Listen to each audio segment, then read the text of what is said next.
নাঙ্গলকোটের চৌকুরি উচ্চ বিদ্যালয়ের অভিভাবক সমাবেশ অনুষ্ঠিত।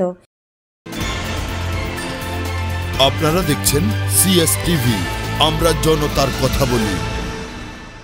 কুমিল্লার নাঙ্গলকোটের চৌকুরি উচ্চ বিদ্যালয়ের অভিভাবক সমাবেশ শনিবার সকালে বিদ্যালয় প্রাঙ্গণে অনুষ্ঠিত হয়েছে।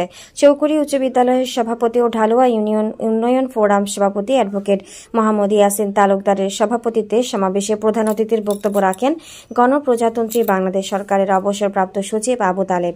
বিদ্যালয়ের প্রাক্তন শিক্ষার্থী আনিসুর রহমান রুবেল ও শহীদুল ইসলামের সঞ্চালনায় অভিভাবক সমাবেশে বিশেষ অতিথির বক্তব্য রাখেন নাঙ্গলকোট উপজেলা নির্বাহী কর্মকর্তা আলামিন সরকার, কুমিল্লা ইবনে তাইমিয়া স্কুল অ্যান্ড কলেজ অধ্যক্ষ শফিকুল ইসলাম হেলাল, নাঙ্গলকোট উপজেলা প্রকৌশলী ওহিদুল ইসলাম শিকদার, নাঙ্গলকোট থানা অফিসার ইনচার্জ একে ফজল হক, সামাজিক নিরাপত্তা ও অডিট অধিদপ্তরের উপপরিচালক সাইদুল হক, চৌকুরি উচ্চ বিদ্যালয়ের প্রতিষ্ঠাতা আলহাজ কাজী ওবায়দুল হক, বিদ্যালয়ের প্রধান শিক্ষক ওবায়দুল হক, ধর্মীয় শিক্ষক মাওলানা ইসমাইল হোসেন প্রমুখ।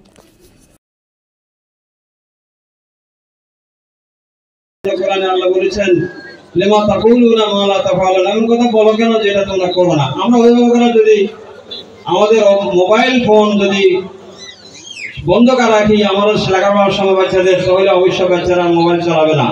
আমরা যদি বাচ্চাদেরকে বলি মোবাইল ব্যবহার না করার জন্য, তাহলে তো নিজেরা যদি ব্যবহার করি তাহলে এটা তো হলো না। সম্মানিত উপস্থিতি, আমি এক কথাই বলবো, সমাজটা নিকৃষ্ট হয়েছে, সমাজটা একবারে অত্যন্ত খারাপ পর্যায়ে চলে শুধুমাত্র মোবাইলের কারণে। সুতরাং মোবাইল আমরা গার্ডিয়ানরা, অভিভাবকেরা আমরা বাচ্চাদের লেখাপড়ার সময় আমরা ইউজ করবো না, তাহলে বাচ্চারা আমাদের দেখা দেখি পড়া টেবিলে বসবে এবং আমাদের আজকে যা আলোচনা হয়েছে সকাল আলোচনা করলে আমরা ফলপ্রসূ হবে।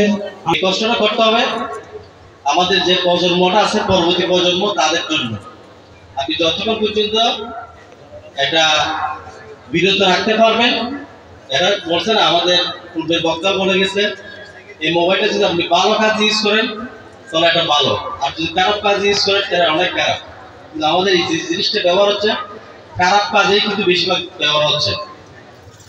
আমরা সন্ধ্যার পরে যদি রাত্রে আমরা একটা সময় লেখাপড়া করতাম, সন্ধ্যার পর থেকে কোনো ছেলেমেলে, বিশেষ করে লেখাপড়া করা ছেলেমেলে সন্ধ্যার সময় থাকতো না। এখন বেশি দেখা যায় যারা লেখাপড়া করে তারাই বেশি। তাও আমার সাথে কি ক্লাস 9, 7, 8 পরে অ্যান্ড্রয়েড মোবাইল সেট, যেটা সে কিনছে কোথায় থেকে পাইছে, এটাও কিন্তু কোনো অভিভাবক জিজ্ঞেস করে না। তাহলে এখন আমাদের যদি ভালো হতে, প্রথমে আমাদের অভিভাবকের ভালো হতে হবে। আমার ছেলেটা কোথায় এই মোবাইলটা পাইল, আমরা কেউ জিজ্ঞেস করি না। ইভেন এই মোবাইলটা না দিলে কিন্তু সে বাদ পায় না। অনেকে আছে বাবা বিদেশ থাকে, মায়ের কাছে আবদার করে, ওই আবদারটা সে মিলাইতে পারে না, যে অন্য কিছু বাদ দিয়ে তার ছেলেকে মোবাইলটা কিনে দিল, তাহলে তার জীবনটাই ধ্বংস করে দিল। তো আমাদের এই মোবাইলটা একটু খেয়াল রাখতে হবে।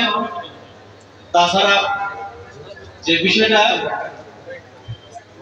আমাদের চেষ্টা থাকতে হবে, আজকে প্রধান অতিথি আমাদের তালেব স্যার আছে, তালেব স্যারের যদি জীবনীটা যদি আমি আজকে স্যারকে অনুরোধ করবো যাতে আপনার জীবনীটা যাতে বলেন, তাহলে আমাদের যারা আছে সবসময় দেখি যে অমুক ডাক্তার হয়ে গেছে, অমুক ইঞ্জিনিয়ার, জজ, ব্যারিস্টার, ইউনো হয়েছে, তারা যে কিভাবে হয়েছে এটাতে আমরা কেউ কল্পনা করি না।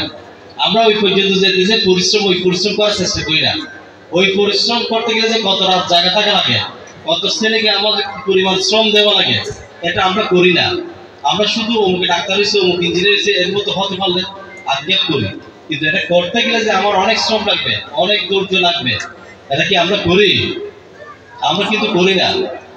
অনেকগুলো ফ্যাক্টর কাজ করে, স্কুল, শিক্ষক, অভিভাবক, শিক্ষার্থী নিজে, স্কুলের কমিটি, এলাকার গণ্যমান্য যারা স্থানীয় সচেতন নাগরিক সমাজ রয়েছে তারা, ইভেন আমি মনে করি একজন চার দোকানদার পর্যন্ত,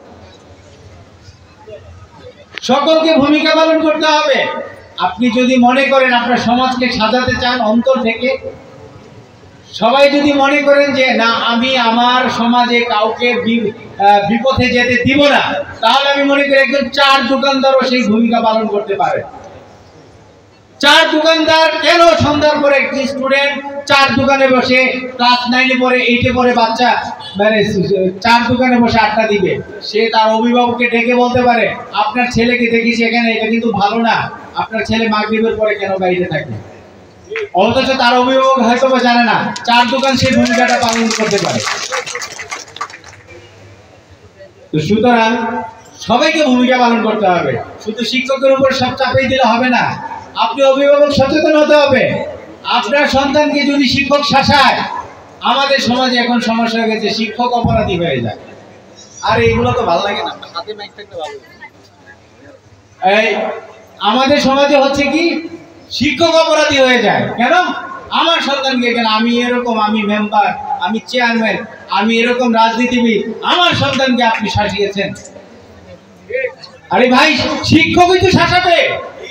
শিক্ষক যদি না শাসায় তাহলে ওই স্টুডেন্টের লেখাপড়া হবে না।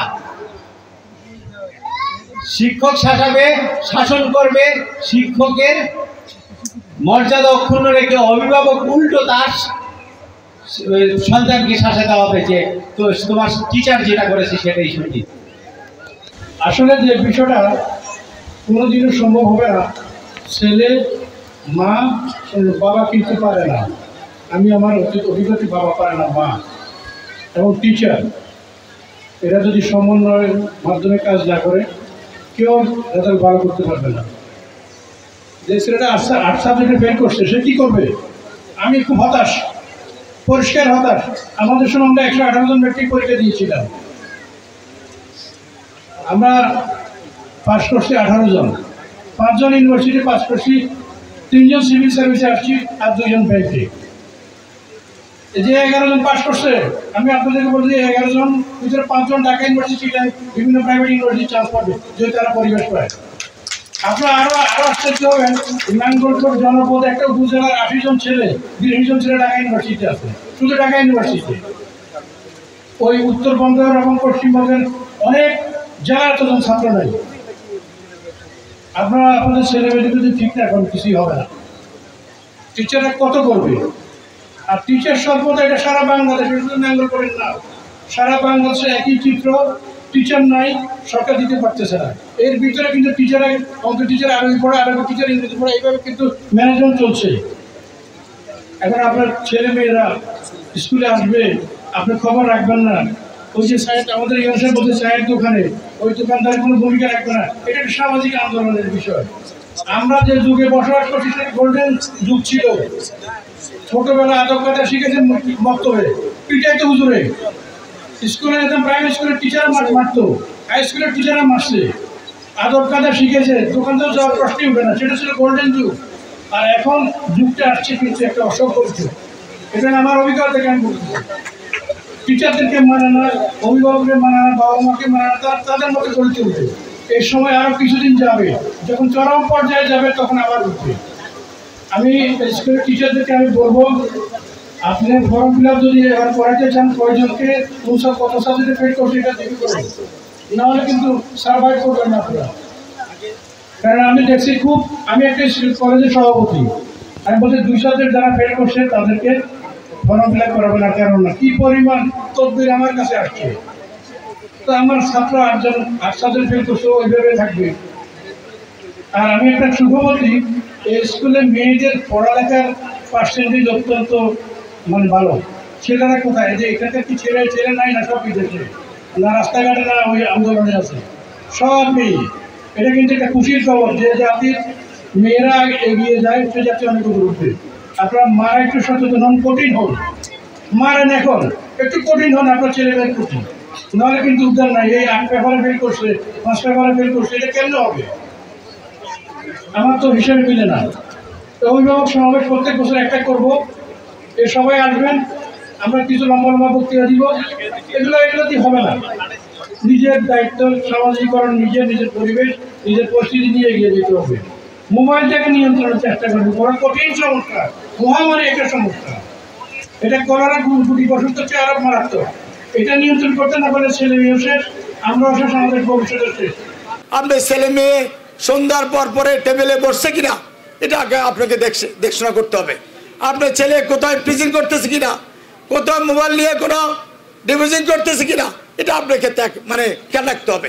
উনি কি পড়াশোনা করতেছে, উনি কি স্কুলে যাচ্ছে না পথে উনি আড্ডা মারছে, এই কথাগুলো আপনার ছাত্রের সাথে, আপনার স্কুলের যে প্রধান শিক্ষক এবং ক্লাস টিচারের সাথে আপনাদেরকে সম্পর্ক বিল্ড আপ করতে হবে। তাহলে আমার মনে হয় একজন ছাত্র ইনশাল্লাহ সে প্লাস পাবে। আমাদের ইবনে তাইমিয়া স্যার আমি যে কথাগুলো বলতাম এই কথাগুলো বলছে আমাদের প্রিয়তম স্কুল অ্যান্ড কলেজের প্রিন্সিপাল।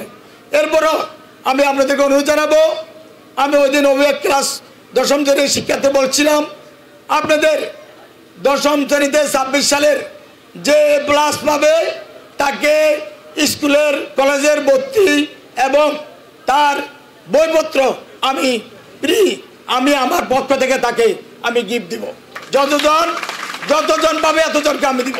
আর যারা কমপক্ষে 4.50 পাবে তাদেরকে আমি উচ্চ মাধ্যমিক শাখার যে বই সব বই ফ্রি দিব আমি কিনে আমার পক্ষ থেকে।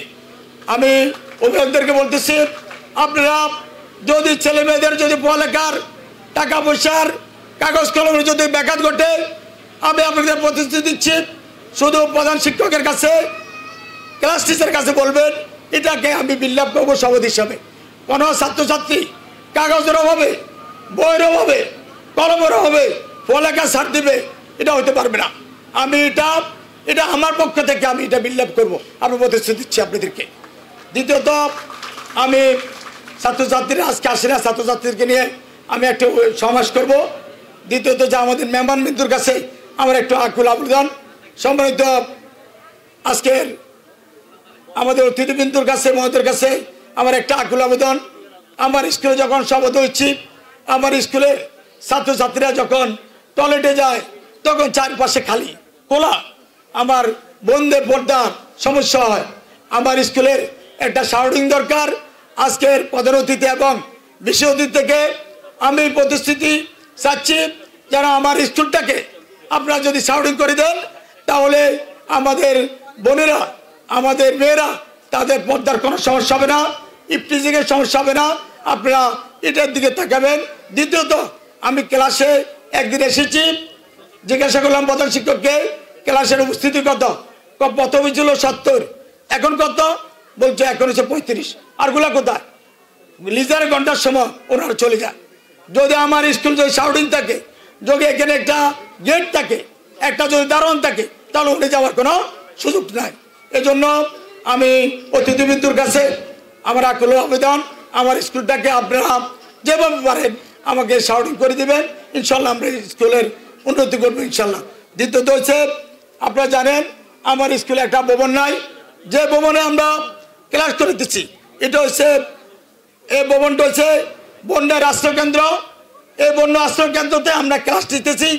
আমাদের একটা ভবন ছিল টিনের, এটা তুফানে পড়ে গেছে। আরেকটা বিল্ডিং আছে, এটা 2 রুম।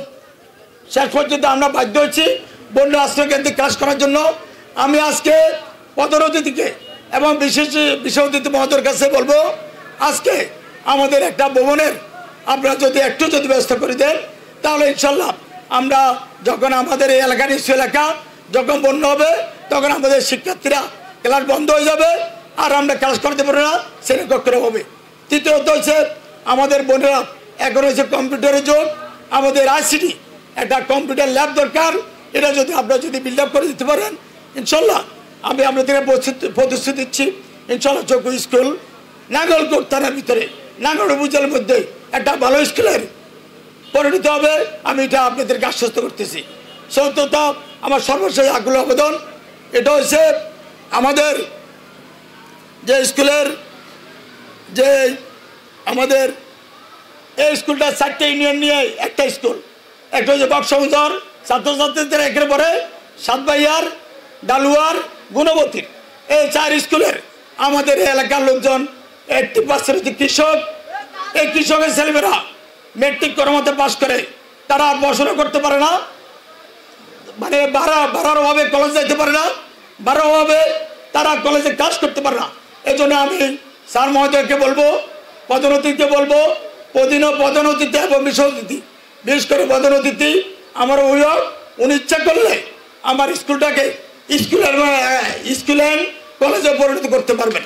চৌকু স্কুল অ্যান্ড কলেজ আমার 4টে ইউনিয়ন মিলে এই চৌকু স্কুল যদি আপনি এটা যদি করে দিতে পারেন, তাহলে আমাদের ছেলেমেয়েরা আমরা করে দিতে পারবো। আপনারা দেখছেন CS টিভি, আমরা জনতার কথা বলি।